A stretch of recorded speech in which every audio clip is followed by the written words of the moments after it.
What's up, basement dwellers? Welcome back to another edition of the Jersey Phanatics. I'm Chris, the Dace Man Dace, and joining me as always, Erik Barezzo. Hello, let's go Ryan Howard. And that's our topic of conversation tonight as we talk about the one and only Ryan Howard. So, he's not my favorite player. The absolute GOAT. Yeah, we'll talk about his stats and how he was beloved by most of the city. And most of I wouldn't say beloved. I think he was definitely on the hated side. He makes a good chicken sandwich. I'll tell you that. I love when we go to the ballpark. I love going to Colby's Chicken and getting the big piece. Never been there. I want to go to the one. I know we're going to be talking baseball, but let's talk about Ryan Howard's future after baseball. He's got a place up in Mount Laurel I got to go to. He's got the Waffler, and it's the chicken sandwich in between two waffles, and I need to find that. The problem is I'm lazy. That's in Colby's, or is that? Is it Colby's? Or is it Raising Cane's? No. It's not Raising Cane's. I'm pretty sure his chicken place is called Colby's. Hmm. You think I would? I mean, I'm pretty sure it's that. You think talking an episode about Ryan Howard, I'd be prepared to experience this, but I know they've got the big piece. I wasn't even thinking about his after baseball career. Surprisingly, he's got a podcast with Jimmy Rollins now. I did not know that. He was on an episode of It's Always Sunny in Philadelphia. He also showed up in an episode of Entourage. Didn't know that. He appeared in the final season of The Office. Yes. Because the character on the show is called Ryan Howard as well. And he's married to a former Philadelphia Eagles cheerleader. Is that who he wrote 6 children's books with? I'm going to assume. I would hope. Otherwise, that's going to be awkward for him in the divorce. But yeah, he's got a pretty... We're going to be talking about his baseball career tonight. So first things first, I'm back from Costa Rica. I hope you enjoyed our Zach Wheeler Phanatics Phocus. That we talked about that possibly this week we'd be talking about rewards. I didn't look at the calendar. Erik did his homework. I didn't. They only announced the gold gloves, which is just bullshit because I don't think any Philly won, right? No. Nope. So, they went 0 for 4 just like the World Series. I get that. We'll talk a little bit about this before we jump into Ryan Howard. I get that, Bryce Harper, first year first base. Okay. He did good. I don't know if he was gold glove, but, Bryson Stott isn't, the best second baseman in the National League. Hands down. I completely agree. I think he was robbed yet again. They said I think last year was because I think it was technically his rookie year? First full year. Weird. Yeah. It was his first full year of service. Yeah. So they didn't want to give it to him then. He had a little down stretch during the season, but I still think that he should have won it. I agree, especially over the guy from the Brewers. Yeah, Terang. He was on my fantasy team. So because Gold Glove is supposed to focus nothing offensively. I was gonna say the Gold Glove is supposed to focus solely on defense. Yeah. And Bryson didn't have his best offensive season, but defensively, anytime he wasn't in at second, we had a lot of errors. Yeah. Yep. For sure. That'll be the only news we talk about. We'll probably be back next week talking about all the other awards. Zach Wheeler was nominated for a Cy Young. We got some Silver Sluggers on the team that were nominated. So hopefully we'll be giving some more information back to a news-centric episode of the Jersey Phanatics. But in these calmer periods, we're going to do some player focuses like we did on Zach Wheeler. We did one on Jace Utley. And I think we did we one on Jimmy Rollins?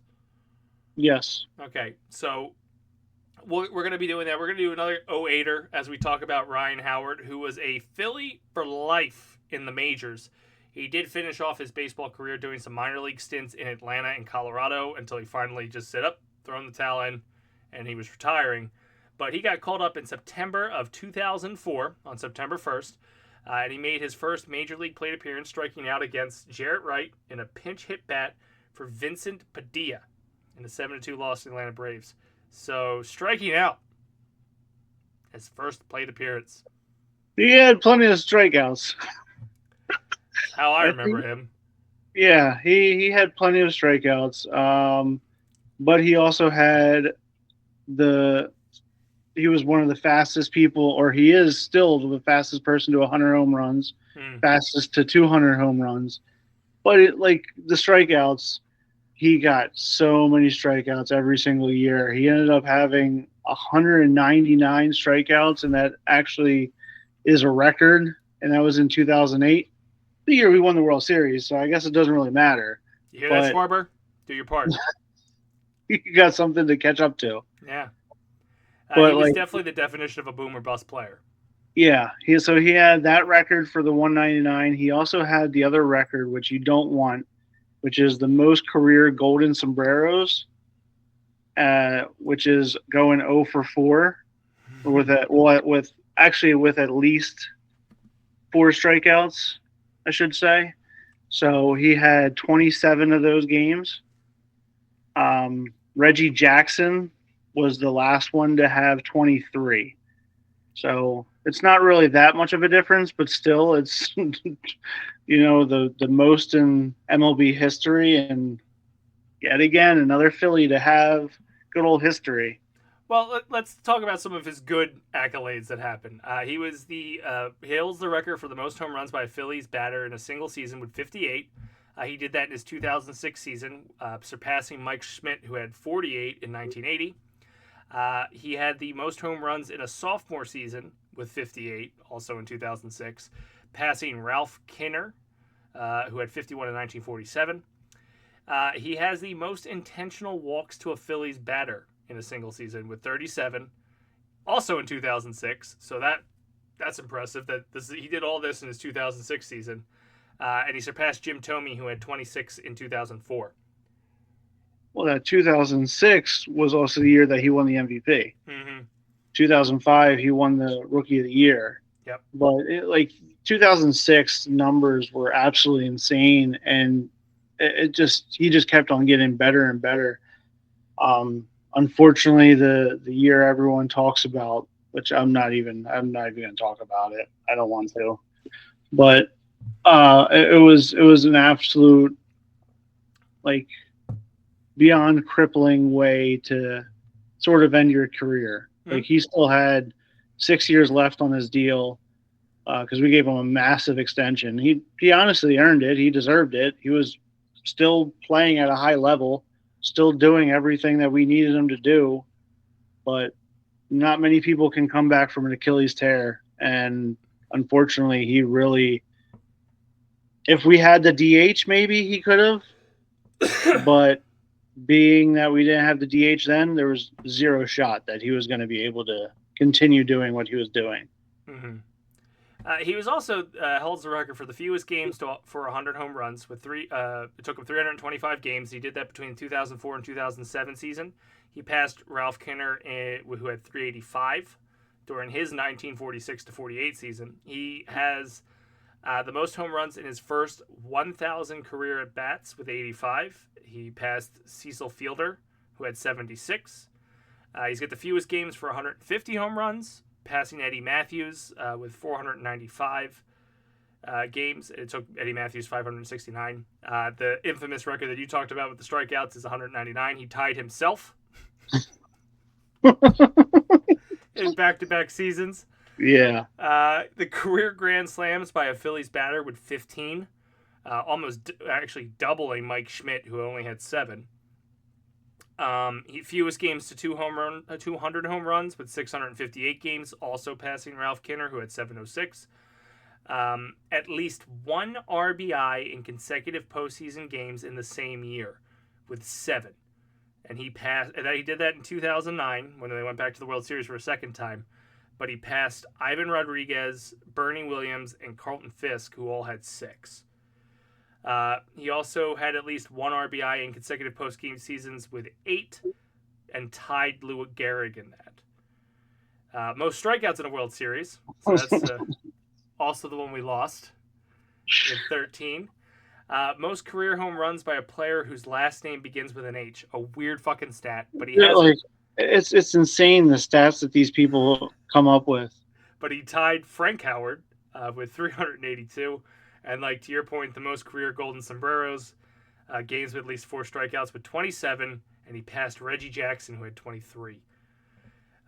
He was included on the ballot for the National Baseball Hall of Fame in 2022.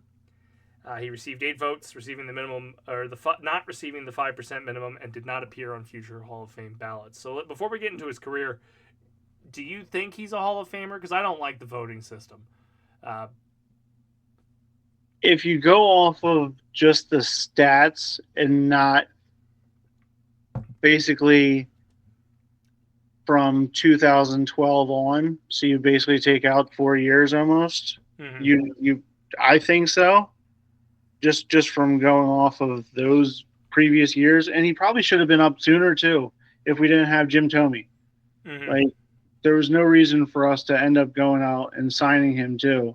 So that kind of put a big halt on his growth. Even like when they were saying that he was ready. So it's kind of like when they're saying what they're doing right now with Aiden Miller, that he's technically ready, but then you have Trey Turner as your shortstop for the next 11 years. Yeah. So it's kind of doing the same situation, but he was on fire. Every single, like, he was breaking all sorts of records in the minors, just nonstop home runs. Exactly what I guess you can say Derek Hall was doing, and then all of a sudden he was blocked too because of Reese Hoskins, and then Bryce.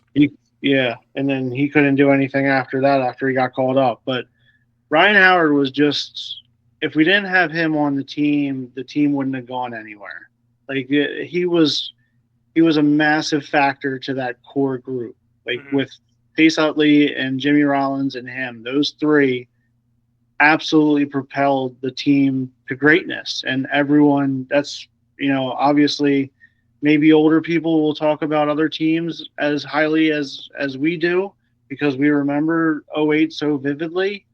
But I feel like just what they were able to do in those 5 years was just beyond amazing.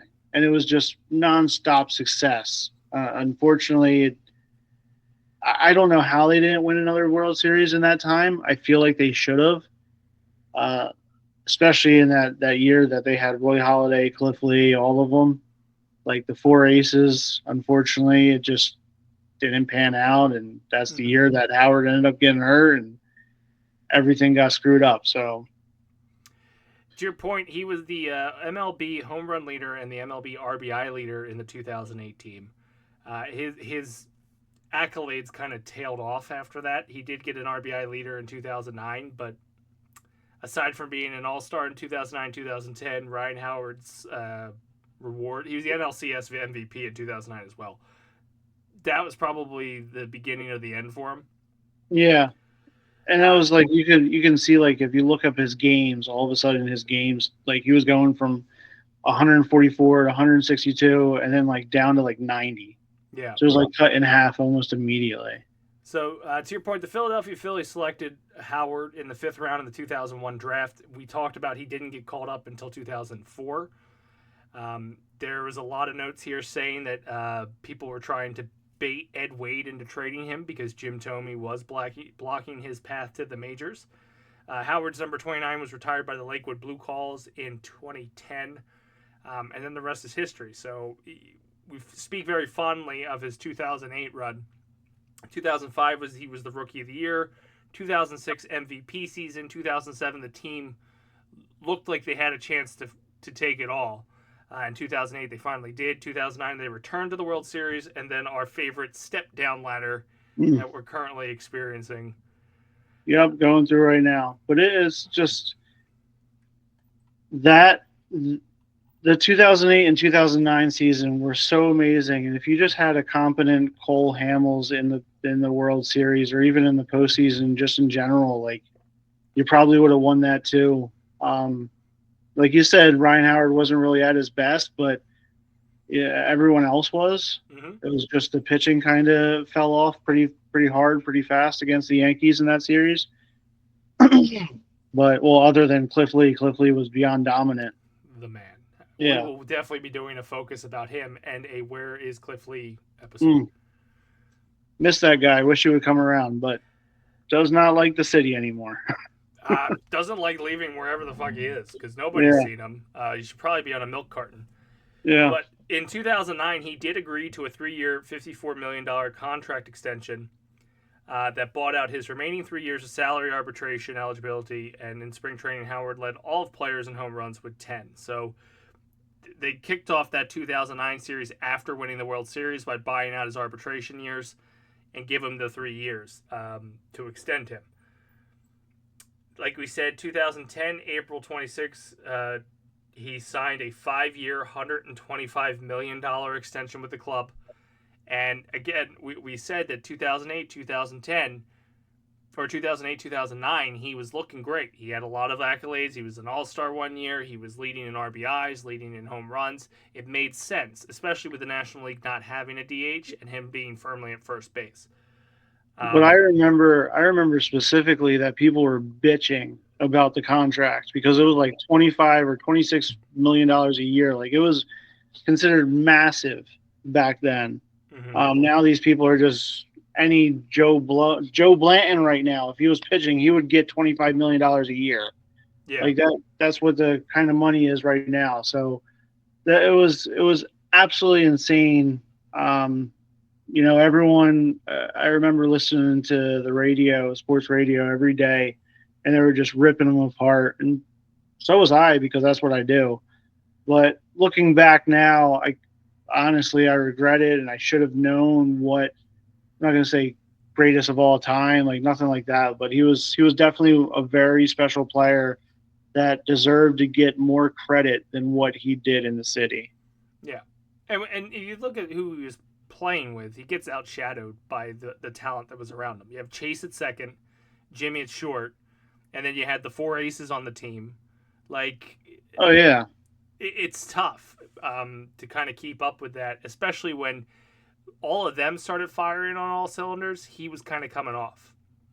Yeah, and it's a shame because, like you said, had he started earlier, they may have had maybe 2007 would have been the year, or like maybe another earlier year they would have got there. Because even like you said, they brought him up for that rookie year in 2004, but he played 19 games. Mm-hmm. 2005, he played 88 games, and then that's when he finally became a full-time starter. Was in 2006, the end of 2005 to 2006. Yeah. So, and that's when he started going from 159, 144, 162, 160, 143, 152, and then completely dropped off 71, 80. So that was the year after he got injured. So it was rough. Yeah, and interesting note too is in early January 2010, Major League Baseball did like an active look at looked at the active players in the league and who would be considered for the Hall of Fame, and Ryan Howard, along with Chase Utley, Jamie Moyer, and Roy Halladay, were one of the few active players that they thought would make it to the Hall of Fame at that point. Oh, his numbers were insane. They were just like you said. There was the fastest to 100, fastest to 200, all sorts of like accolades you can possibly imagine. He had the MVP, he had the Rookie of the Year. Mm-hmm. Everything was going in the right direction for him. Everything was going in the right direction for the whole team. And the crazy thing is, you had said earlier in the episode, had the Phillies been an American League team, Ryan Howard would probably be in the Hall of Fame. Yeah, for sure. And he'd probably be able to, every single year you'd see 162 or 150 or higher. Like he probably never would have got hurt. Like who knows? Yep, because 2010 kind of started with the injuries. On August 1st of 2010, he injured his ankle and went on the 15-day disabled list. Then when he returned on the 24th, or a little after his return from the disability, he was ejected in the 14th inning, and I remember this game vividly because they had to move Ibanez, Raul, to first base and put Roy Oswalt out in left field. Oh, yeah. That's right. I remember that too. Wow. Yeah, because he argued a check swing, and it was the 14th inning, and it was just like, well, what are we supposed to do? This is also the same year he hit his 250th home run, which he passed Ralph Kinner to be the quickest player to get there. On September 18th, he hit his 30th homer of the season, setting a franchise record with 5 consecutive 30 home run, 100 RBI seasons, and he had been tied with Chuck Klein, who had 4 consecutive seasons of that. On defense, he led all of Major League first basemen in errors for the 3rd year in a row with 14. Yeah. So again, if he was American League, if Ryan Howard was a Yankee, he'd be in the Hall of Fame. He won. He won one Gold Glove though. Like his defense was, Good I enough. would say, better than Reese. Uh, that's a low bar. That's a low Yeah, bar. And I'm assuming the year that he won, Joey Votto and whoever the other just guy for was were injured like or hurt. something. Yeah. Uh, Oh man. but 2011 was the dark year for him. That was the year that we didn't like to talk about throughout this entire season because the 2024 team has been compared to it. And the 2011 team, as we all remember, was eliminated in the first round of the playoffs, as was the 2024 team. And it's also that when they were eliminated, he went down with a torn Achilles, like his Achilles tendon. It It was just like I fucking still hurt. remember seeing him running to first base and then just seeing him just get freaking sniped. It was just out of like left field. It was insane to watch him fall like that, and everyone like you because it was like 1-0 or 2-1. Like it was like a one-run game. Like so, Mm-hmm. it was very within reach. But that just took all the wind out of the sails for the whole entire stadium, or not the stadium because they're in St. Louis, but the whole entire uh, dugout, the whole fan base, everything. So it was just, He did manage to make it his sixth consecutive season with 30 home runs, 100 RBIs, setting another Phillies franchise record. But that ankle or the Achilles injury really kind of set the tone of what the remainder of his contract would unfortunately be. Like we like to call the dark years because honestly, I know I was there, but I cannot remember. Like for the life of me, I thought he was in Atlanta in like 2013.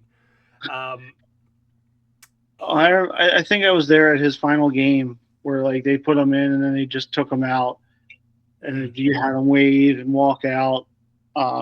It was just it was like Darren Ruff coming in too. mm, It was it was it so rough, it like literally no pun intended. But just everyone on those teams from 2012 to 16, it was kind of just like a farewell to everyone. All of a sudden, Cliff Lee was gone. All of a sudden, uh, Joe Blanton still hung around for years. He was still on the team for a while too. half the team ended up being on the Dodgers. Like it just Yeah, dark times, man, dark times. yeah, In 2012, he began the season on the 15-day DL, which was a complete and utter lie yep. because he did not show back up until July 6th. So what, 3 months into the season? Um, he hit his Yeah, 300th career that year on September 22nd. However, his season ended 1 week later after suffering a small fracture on his big right toe. He finished that season with a 219 batting average, 14 home runs, 56 RBIs in only 71 games. yeah, Um, and this is basically what just started hurting his Hall of Fame bid. yeah. Is this year onward. So in 2013, the only note they have is that he was sent on July 8th to the disabled list, and he missed 6 to 8 weeks with a torn left meniscus. He took the surgery that JT did to repair the tear and did not play for the remainder of the season. Up until that point, he was hitting 266 with 11 home runs, 43 RBIs. So he only played 3 months in 2020 or 20. This is why I thought he was in Atlanta. Like, And you got like 26 million dollars that year too. yeah, to play half a season. And like you said, games were coming down. He did 71 games the year before. At this point, if he was out by July, I highly doubt he did more than 70. There's no way. Because it's what, 60 or 70 before the All Star break? It says he did 80. He did 80? Oh. Yeah, Okay. yeah. 2014, Howard entered the season, quote, feeling rejuvenated and looking to utilize the whole field. After reaching base in his first 3 at-bats on opening day, Howard batted 5th position in the Phillies' second game, and it ended a streak of 665 starts for Howard in which he batted in the 4th position. That's an interesting note. Yeah. Again, still forgot he was on the fucking team. But on May 31st, he had a 3-run home run for his 1,000th RBI against an eventual loss to the New York Mets. Fuck the Mets. Howard became the fastest player in MLB to that RBI accomplishment and completing that feat in 1,230 games. In 153 games of the 2014 year, he also led with 190 strikeouts. He batted .223 with 23 home runs and 95 RBIs. Definitely not the Ryan Howard of past. But he went 153 games. That was So a plus. you kind of got a little excited that maybe his health was back. Maybe. And then it wasn't. And then it wasn't. In 2015, he batted .229 with 23 home runs, 77 RBIs, and 138 strikeouts. He led the last place Phillies, the dark times, even though he missed the last 3 weeks of the season due to a left knee injury. He had the lowest batting average against left-handers among all MLB in 60 or more plate appearances at 130. Not a remarkable year. Like you said, last place Phillies, and unfortunately, a man on the decline. Howard, you know what's crazy, though? Go ahead. That batting average, we would have begged Kyle Schwarber to have. Yeah. Yes. You know, the 223 and then the 229 after that, you would have begged for him to have it, especially how it was going. Mm-hmm. Howard began the 2016 season with a protracted slump. By late May, his batting average was at 161, still above Schwarber by that time, usually. After 39 games, and with his arrival of a young, promising first baseman and Tommy Joseph. Oh, Jesus Christ. Yeah, it was basically saying, hey, the Phillies should just cut ties with Howard and let him retire. June 1st, manager Pete McKinnon.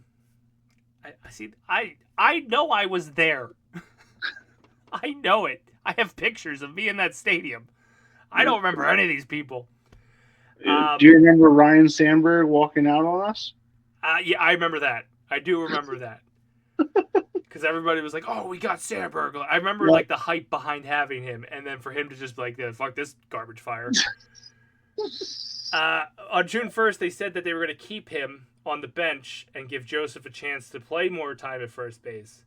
Howard went on to hit his 375th home run on August 16th against the Dodgers, or a.k.a. the Phillies sans 2008. In 112 games, Howard finished the season with a 196 batting average, 25 home runs, and 59 RBIs. On November 2nd, the Phillies declined option for Howard. That was a $23 million deal for the upcoming season, making him a free agent for the first time in his career. And you said you were at one of his last games, right? Where he came, or at the last game where he came out that year. Yeah. I just want to go. Go ahead. It wasn't very, very pretty. Like, it was just the weird. I don't know what inning it was, but it was just him coming out. He was in, and then all of a sudden, like halfway through the inning, they just came and grabbed him and took him out, kind of like the farewell. I don't want to be a conspiracy theorist here, but if we're looking at the spectrum of the world, there are 0 Donald Trump presidencies while Ryan Howard was a Philly, and there are 2 after they released him. Are the 2 correlated? I don't know. I'm not saying here this or that, but I'm just saying the moment the world wasn't right was when Ryan Howard wasn't a Philly anymore. Because he went down to the Atlanta Braves shortly thereafter. So I was just curious about Ryan Sandberg, and just to see when he actually managed. But it was September 22nd, 2013, he took over as the permanent manager, signed a 3-year contract, and then all of a sudden on June 26, 2015, he just resigned. As he should. Like, yeah, he was just like, you know what? I don't want to do this anymore. And then Pete McKinnon took over, and yeah, it didn't get much better after that. I don't even remember Pete. How long was Pete there? 2015 and 2016. And then it was the Kapler era? Yeah. Oof. See, the Pete era, I just thought it went from Ryan to Kapler. So there's 2 years in my mind completely. And you know what the crazy thing is? 2015 to 2017. 3 years that this Pete guy was in charge. Yeah. I was probably at Ryan Howard's last game because they're probably running some kind of stupid deal of go to every September game for free. I don't remember these times. But the sad note is Ryan Howard had such an upstart and such a friggin' roller coaster of a career where he's just climbing. tear your Achilles Yeah, all the way completely down. plummet. And it was you kind of knew when he tore his Achilles that it was like, dude, you should retire. This is probably the best thing to do. Just because like he was having issues with his knee, like you said, and then he ended up having surgery a couple years later on his knee, or the next year, I think it was. I think he said. So he came back, and then he ended up having surgery on his knee. But like it was just like, dude, it's time. Your knees are failing you. Your Achilles failed you. You got to move on. And then he just kept giving him deals, and he just kept coming back. Like, Yep. what the hell is going on? Like, you knew nobody was going to take it, but like, here, man, like, just go into retirement, enjoy. We'll still pay you like Benia and all these other freaking people. Just go, just go. Get out of their way. The minors are coming up. Yeah. But the Braves took a no-risk deal on Ryan Howard, where they would only have to pay him $120,000 salary, or for minor league, or $750,000 for a major league, because he basically went unsigned. So on April 6, 2017, he signed with the Braves. He started the extended spring training in Florida before he was assigned to the Gwinnett Braves of the International League. He didn't make it. He only batted 184 with 11 strikeouts and 42 plate appearances for Gwinnett, and was released on May 8th. Later in that same season, he agreed to a minor league contract with Colorado and was assigned to their AAA Albuquerque Isotopes. In 16 games for them, he batted 192 with 3 home runs and 8 RBIs. He elected free agency on November 6th, and then the following year in September, he announced his retirement. So he officially retired when? 2017? September 4th, 2018. 2018. So I guess he was still looking for a team in September or in 2018. Now, do you remember him building that massive house in Florida? Mm-mm. No. He was building this beyond mansion. I don't think he ever finished it. Like allegedly, he ran out of funds. I can see that. But it was a massive moat around the whole entire house. Oh, dude, it was huge. I remember seeing it and hearing about it being talked about nonstop. And that's probably why maybe he didn't run out of funds, but he just wanted to be done with it because people just kept on talking about his house. Mm-hmm. But it was absolutely insane. The thing was like 10,000 square feet, had a moat all the way around it. It was beautiful, but it just wasn't done. Like the whole entire shell was done, but nothing inside. And he just walked away from it. Yeah, I guess you gotta at that point when you see the writing on the wall that your body's failing you. Yeah. And that you weren't gonna go like the crazy thing is, and we said this earlier in the episode, had that DH came into the National League a lot sooner than it did, which I think he missed it by 6 years. Yeah. And I don't even know in 2016 had that rule came into play, he would have been kept anywhere anyway, because he wasn't really slugging.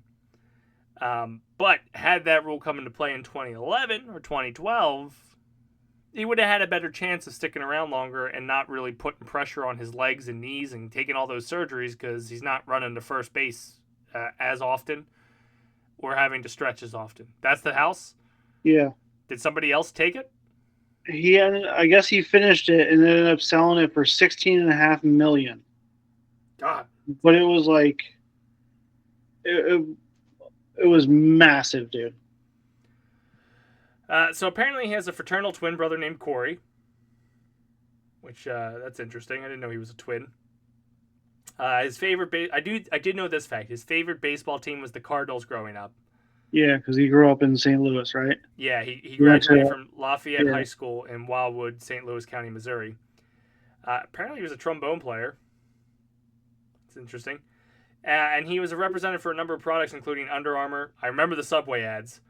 And he also appeared on the cover of the MLB 08, the show. He's appeared in It's Always Sunny in Philadelphia, we talked about. He was in a couple episodes. He was in the episode of Entourage, The Office. And married to the cheerleader from the Philadelphia Eagles. So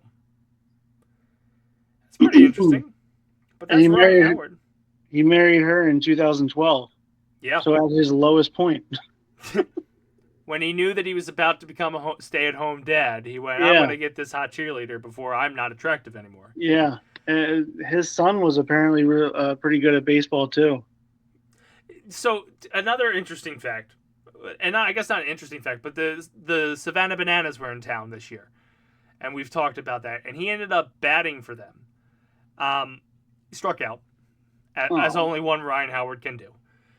But he looked like the best shape he's been in years. Yeah. Granted, he's probably not cranking the power like he used to, because he was definitely slimmed down, and I'm sure most of it, I highly doubt he was working out like the way he was when he was younger, but he looked good. Jamie Moyer definitely didn't. No, Aaron Rowan has 7 chins now, so I know he wasn't at the Savannah Bananas game, but he was at Alumni Day, and I went, "Who is this guy with no neck?" It's because he ran into a wall, man. What do you expect? It was his nose. Did he smash so fucking hard he just shoved his whole face? Okay. The whole entire thing, man, went. So as you can tell, we will not be doing an Aaron Rowan episode here anytime soon. I had his jersey. I went out and bought it the next day after he broke his nose. Really? Because I liked him when he was on the White Sox before he came over, and so I bought his jersey literally the next day after he broke his nose. I'm like, oh, he's going to be here for a while. And I think he was gone the next year. I was going to say he missed out on the championship. Yep. That man gave his body or his head and his neck for our sins to win the championship. Yeah, he was gone. Howard ended up joining in 2019 ESPN's Baseball Tonight, and apparently had a baby girl the same year. And that's pretty much the career of Ryan Howard. Philadelphia Philly mainstay, as I assume sooner than later he's going to be on that wall. I can't see them not inducting him into the Wall of Fame for the Phillies. I would expect it, but I think they're going to have an issue because of what we said, is that the core, like who goes in first, or are you just going to have to put in Cole Hamels, Ryan Howard, Chase Utley, and Jimmy Rollins all together? Honestly, I think you're going to get him probably first, and not because of like a merit thing, just an availability thing. Yeah. Chase is doing his thing in London. Jimmy is working for Fox. Jimmy's working for a network. So Jimmy's very hard to get into the stadium these days. Ryan's around. Ryan's got a place, the Colby's Chicken we talked about in the bank. I feel like if you're going to get an 08 guy, it's probably him first. I could tell you the last one to go in is probably going to be Jason Worth. Yeah, for sure. I do think he should be on the wall, but he's probably better known as a national at this point. Because they have him up in the national stadium, his numbers up there. Oh, is it? I didn't know that. They got like a banner up on the of like their players, because you can't really name anyone besides him and Zimmerman and Harper, but Harper's now associated with us. It was weird because I remember being there last year because we're doing the thing with the boys where we're going to all the stadiums and seeing his name just up there, and not even like a LED board. It was just, it's up there on the their top tier, like the wall in front of it. Interesting. But I do think out of the 08 Phillies, he'll probably, if not him, Chooch. Just because I think they're available. It'll be easier to schedule them. Yeah, that makes sense. Like Chooch should be there too. I keep forgetting about him. He was so pivotal in everything. If anything, he might get paired up with Lidge. Because of that moment. Just to, like, the merchandise on that moment would be ridiculous. So I can see them going in the same year. I think just to keep extending the alumni event, you're going to get Ryan a separate year. Chase is going to be the bitch to get in. Even though he's beloved, he just seems like the hardest fucking guy to get pinned down to come back to Philly. Do you think they do a massive ceremony where they put in, like, 3 at a time? Because they were always, like, Jimmy, Chase, and Ryan were always... You know what? They might do the infield for like 2028. Who was our third baseman? Was that Wasn't it? Casino? No, it was Felice. Oh, okay. Because Pedro Feliz. yeah, and then after him we got Placido Polanco. Was yeah, that them? Polanco was back after him. But hell, he might go up there soon because he was also on earlier teams for the Yeah. Phillies. Yeah, he was, and his defense was awesome too Mm-hmm. because he stepped in a lot for Chase. Yeah. So I in 2028, I do think you have a chance for multiple to go in because that'll be the 20th anniversary of it. And I'm sure they'll have the big ceremony like they did in 2020 for the 2000 or the 1980 team, which was the Yeah. 40-year anniversary. Will everyone from that team come back? Everyone should come back from 2008, right? I don't see why not. The 2009 will be the year that's a bitch because you know that fucking recluse won't come out of Arkansas or wherever he's hiding. I'm talking to you, Cliff Lee. I know you listen to our podcast, especially the one about Ryan Howard. It has nothing to do with you. Yeah, for sure. It just would be nice just to, I don't know, mend that fence somehow. You know, I know you don't watch football, but Calvin Johnson hated Detroit Lions and That's Megatron, like, right? Yeah, for all sorts of shit that happened. And then it was the first time in like 10 years that he was brought back to the stadium last year. Dude, if Bret Hart can return to the WWE and hug Vince McMahon on live television, Cliff Lee, whatever fucking knife in the back you think you have. Yeah. I don't. Well, it's not even that he's just ignoring our organization. It sounds like he's just ignoring everybody because he was a big, what is now the Guardians. Wasn't he a big player for them? Yeah, Indians, yeah. Yeah, and then he was also on the Rangers team that went to the World Series. Yeah. So like, I'm sure there's a lot of other teams trying to get him. Like, hey, why do you hate baseball? You're the opposite of Pete Rose. Pete was trying to get in, and you want not to come back.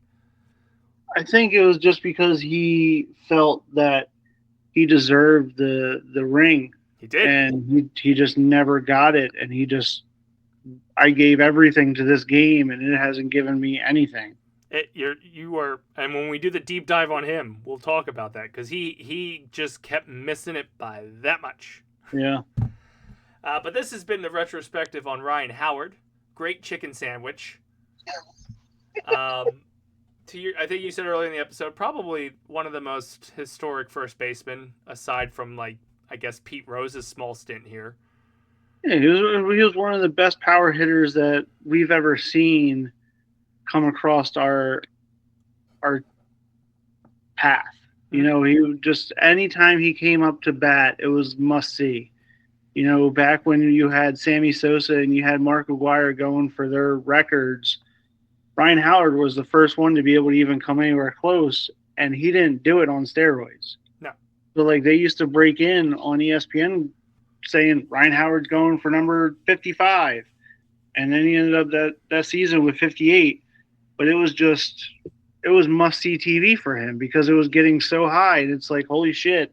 No one has ever done this since they did, but they were on steroids, so that's all tainted.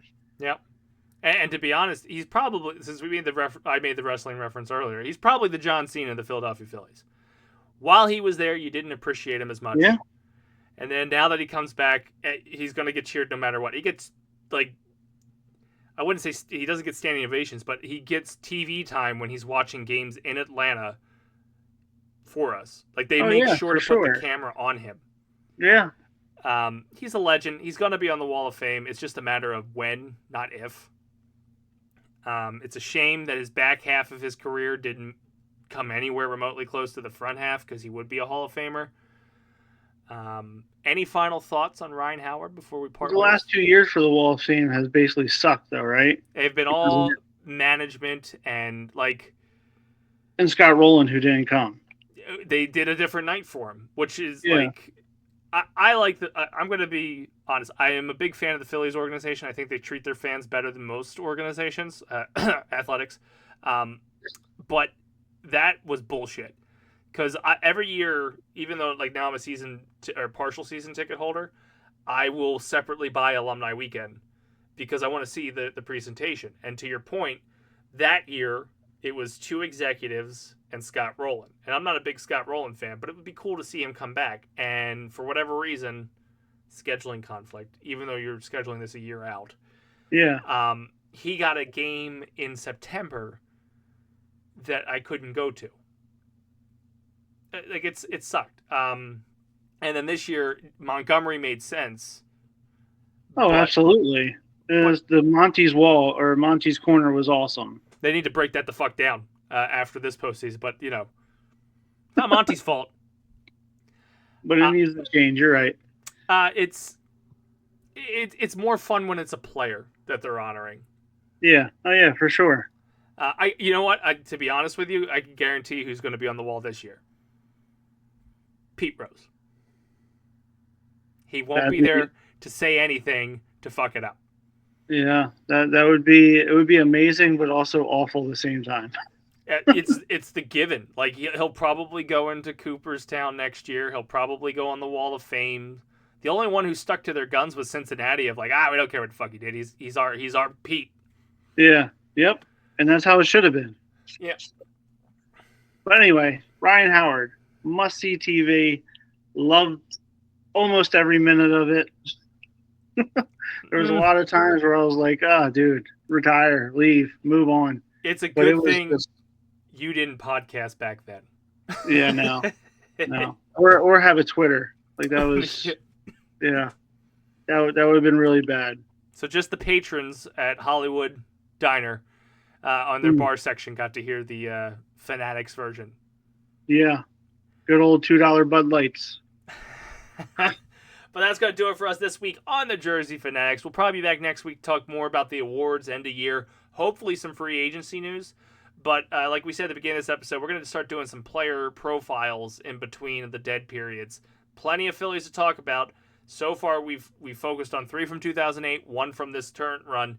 There are a bunch of 1980s players we could talk about, some early 90s players. I would love to do a Ricky Patalico retrospective, but I warn you now, I'll talk about his announcing more than I'll talk about his actual pitching career because he's the only reason I watch the post-game show, especially when they lose. And we got to talk about the Crucker. We should reach out to one of them on Twitter and see if we can get them to come on. Oh, I'm sure they'd be thrilled, especially the way we talk about most people in the Phillies.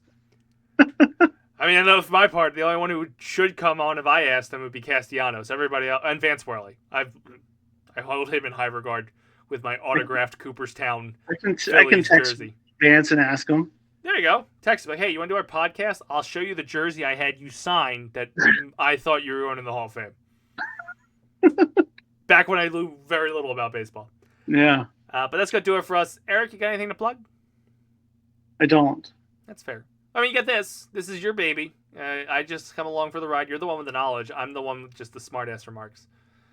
I'm still waiting for us to do our test stream of AOE. That's all I want. That's all I want, and I'm not giving it to it. I got past Costa Rica, so hopefully it'll be coming soon.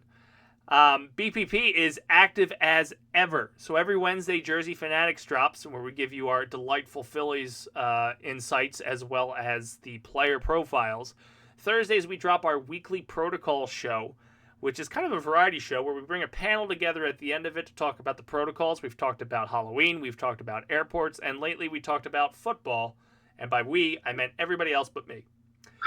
We have other segments on there like Doug Deciphers and our fan polls, which you can find on Facebook through facebook.com/Basement Protocol Productions. And then on Fridays, we drop a Dace-tacular Mind, where I am now interviewing people in a subsegment called the Dace-tacular People. 2 episodes are out with Cheever and Carissa LaCava.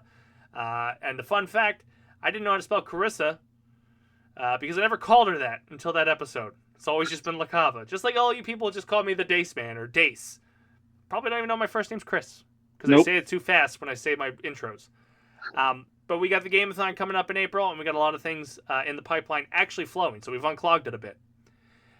Stay tuned to basementprotocolproductions.com and facebook.com/basementprotocolproductions. We're running a sweepstakes right now till Friday where we're giving away 3-month subscription to Nintendo Online. All you got to do is go like that post, tag 3 people, and then say that you're going to the Game-a-thon. Easy. 3 months. Free. Nintendo Switch Online. Boom. Beautiful. Beautiful things. Well, that's going to do it for us this week on the Jersey Phanatics. I've been Chris the Dace Man Dace. He's been Erik Barezzo. Fuck you, Cheever. Oh, boy. Until next time, ring that bell. We're out. Ring a ding ding.